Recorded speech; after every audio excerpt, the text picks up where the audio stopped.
Hindi talaga pwede. Pwede. That's, in plain, that's bullshit.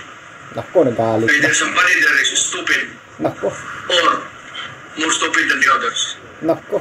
Huwag mong gawain niya because it carries with it a lot of legal consequences. Isa dyan yung mapriso ka. And you cannot escape the rigors of scrutiny kasi dadaan ng maraming ano yan papel. And it goes back to the proponents, kung may kopya sila, pero sabi niya, puta, hindi ko ito sinabi.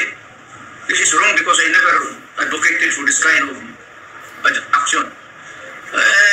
Malikot ang papel sa gobyerno, so do not try to, for those enterprising or whatever everyone, huwag mong gawain niya kasi talagang kung sa opisina kita, barilin kita. Ito mga idol, Pangulong Rodrigo Duterte, nagsalita na po, ibinunyag yung budget sa 2025. Pakinggan po natin mga idol, bagong-bago lang po ito. Magandang gabi po sa inyo. Sana naman okay tayong lahat. I pray to God that everything is fine with the country. It falls short sa exacting standard ng ating batas na lalo na money appropriations must appear true and correct. Value kung anong gusto mong what will be the application for the money for public money. Pagka ganon, there is something terribly wrong. And as a matter of fact, I would say, kung may mga blanco yan lumusot, that is not a valid legislation. Kung nasa batas na yan, lumabas na yan ang blanco-blanco, either it could be filled up before or after sa Congress, pagka ganon, what must be submitted is a true and correct figure coming out as prepared by the budget, submitted to Congress for appropriation. Pagkaputol-putol yan o may kulang, that is not a valid budget for implementation as law.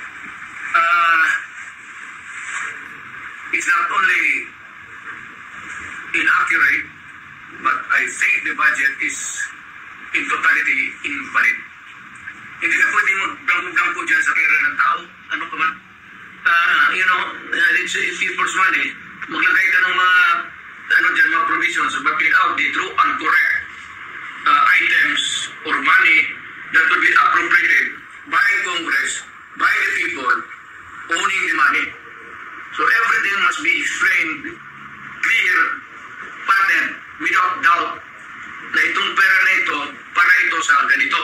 Itong para ito para sa eskwelahan, ito para sa agriculture. But you do not leave any item that vacant. Itong pera na ito blanco to be filled up later on. That is not allowed by law. And that budget is already I would like to remind Congress. Mali ho yan. It's invalid. Please correct it. Or record the budget and demand an explanation kung bakit dumating sa inyo yan na ganun ka-blanco. We are not, parang ka na, binigyan ka ng blanco check-in dyan, o sige, bahala ng ano ilagay ninyo. In the same manner, yung mga blanco-blanco dyan, whatever or whoever corresponds to that particular item is free to just fill up the amount. That is not by all commandments of the law, that cannot be valid, invalid, and enforceable. And kung na-implement na, it must be corrected and the money returned if already spent or corrected. And kung sino man ang ano niyan, they have to give us the explanation. Otherwise, sabihin ko sa mga Pilipino, huwag na kayong bayad ng buwis ninyo. Ganun lang naman, pinagsasayan nito mga kumang na to. Kumang. Puro check-in ang blanco. Kumang daw. Then they try to pass it as a law. And they are free to choose now the amount which they want to place. Hindi natin alam kung ano ang reserva nila, kung anong gusto nila ilagay, sobra doon sa pera natin. It could be that the money is in the hands of the government now, or future appropriations, or reserva ba ito. If it does not clear anything, then that is invalid and not correct. And now, dahil sinasabi ng Malacanang, na ang Administration Marcos ay have been very prudent in programming and budgeting. But with this revelation now of Congressman Sid na pumirma ang Bicameral Conference Committee ng blankong final committee report. Ito yung magpapasinungaling doon sa sinasabi na nagsagawa ng isang complete staff work at nagsagawa ng due diligence ang tanggapan ng PAFCO. Yung nakikinig, baka hindi nyo lang yan, ng typographical grammar or anything, it has nothing to do with what the intent of the law or Congress wants. No, you put anything there that is not the reflection of what Congress has passed or what is really the correct amount doon sa mga budget, i-jumbo-jumbo ninyo, that is falsification of law. Perjury yan or whatever, perjury, forgery, and it can only amount to one thing. Talino ni Pangulong Rodrigo Duterte, galing talaga pagkabugado. Talino guys, Pangulong Rodrigo Duterte. Kakabilib talaga. Ako ang binigyan ng trabaho to follow up these things and ganito ang lumabas. My God, you will all go to jail. Mabigat yan. Pag-document na yan. So if it's different from what was really intended by Congress or was not really it true and accurate copy passed by Congress, that is falsified or forgery. In which is mamili na lang, forgery, falsification, or jail. Alin dyan sa tatlo, papasok sa iyo. Mr. President, bilang dating prosecutor, magaling na abogado sa ating lino, can they argue that what they did, duplihan ko, can they put up as a defense na there is a proper delegation ng kanilang duty sa kanilang secretariat o kaya sa kanilang technical working group na binigay nila na kayo na lang ang maglagay ng figure at pinaprubahan na namin in principle yan mga items yan. These are the things that cannot be delegated, especially the amounts. Hindi mo pwedeng biro-biro yan. It must be exact. Nandiyan po lang sa Congress paglabas niyan, if the amount is 1 million, it's 1 million. Hindi mo pwedeng sabihin na kayo ng correct 1,200,000 or make the corresponding inaccuracies or sabihin mo yung anong pinag-usapan na dito after the law was passed. You cannot correct it by yourselves. It just go to the main body or to the person who was the authority to define and characterize the law. Kung ibigay mo yan dyan sa inyo, at most inyo is typographical error or maybe mistakes in spelling. But you're gonna change the germane topic of the... That's not allowed by law. That's a very dangerous thing. Tinkering with itong batas natin. Because it could change, it could be serious and it could put the trouble in the system dito sa ating separate of powers ng Supreme Court, Judiciary, and the President. Bawal yan. Talagang hindi po yan. Kasi na and/or, bantayan ninyo yan. And/or, iba yan. Hindi na pwede na you will just look up to the sky and you just try to discern if it was really the intent of siguraduhin mo doon sa records.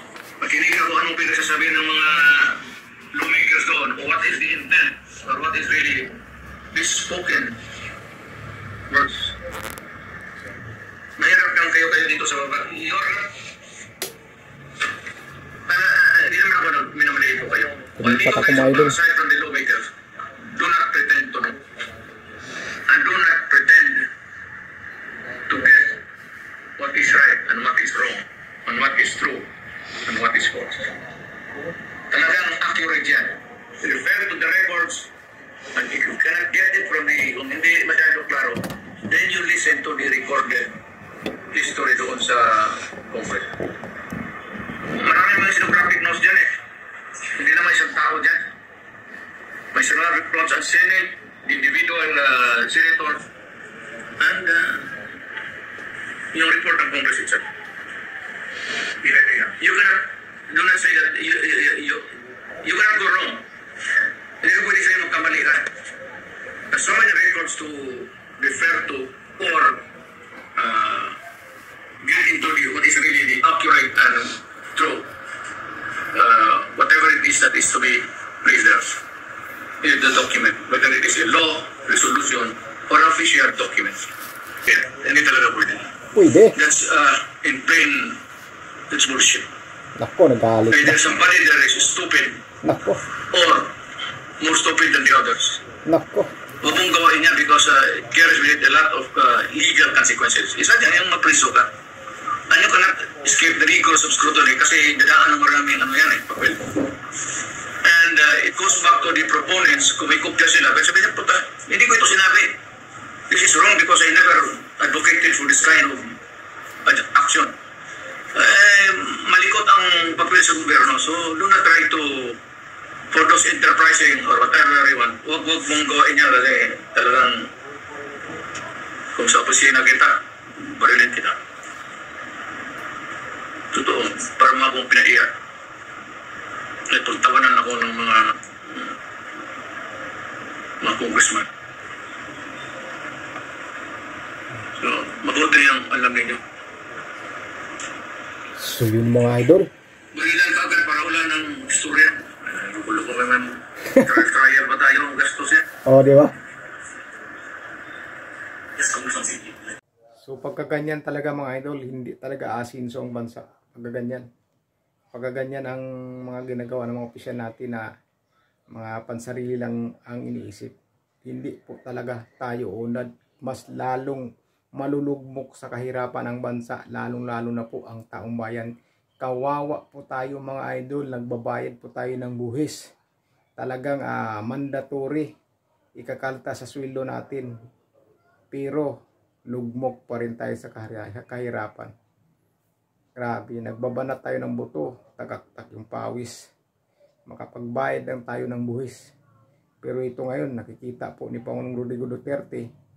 Ayan, sigurado na yan, mga idol. Grabe mga idol. Kaya tayo mga mahirap, mas lalo tayong maghihirap mga idol sa panahon ngayon. Mas lalo tayong maghihirap. Kawawa po tayong taong bayan. Kung sino pa yung pinuprotektahan ang taong bayan, yun pa ang gusto nilang ipakulong. Si Pangulong Rodrigo Duterte at saka si Vice President Sara Duterte, yan ang totoong nagmamahal sa bayan. Yan ang totoong gustong umunlad ang bayan at gustong maahon sa hirap ang taong bayan. Yan po talaga sila mga idol. Tapos ginigipit nila dahil ayaw nilang may kukontra sa mga ginagawa nilang mali. Grabe mga idol. Sobra na po mga idol. Sobra na po ginagawa nila. So yun mga idol, huwag sana kalimutan mag-subscribe para dumami po tayo sa channel ko. Ingat po kayo mga idol. Solid po tayo.